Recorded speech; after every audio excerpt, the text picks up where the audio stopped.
What have you sensed from Ryan Day leading up to the opener against Notre Dame? Very serious type of vibe and then almost edgy.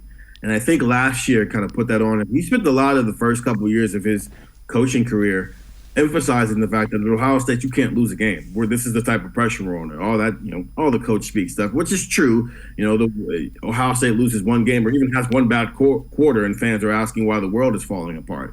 But last year you lost to Oregon, you lost to Michigan, which is definitely a no-no. You didn't win the Big Ten title game, and you didn't make the playoffs. They didn't accomplish any of their goals last year.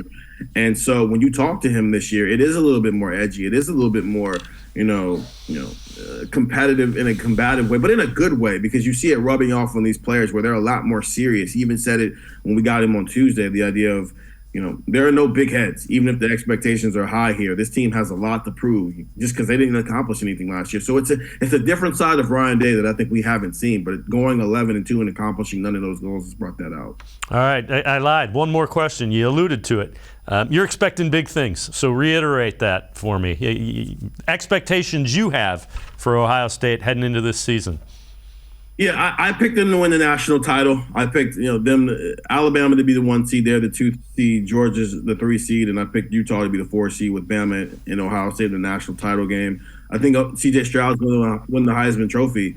We have not seen the full power of the Ryan Day offense yet. I think we saw the passing side of it in 2018 with Dwayne Haskins. We saw the running part of it in 2019 and J.K. Dobbins. We probably would have seen it in 2020 had things been normal with Justin Fields and Garrett Wilson and Chris Olave, but we kind of got robbed of that because, the world decided to all get sick.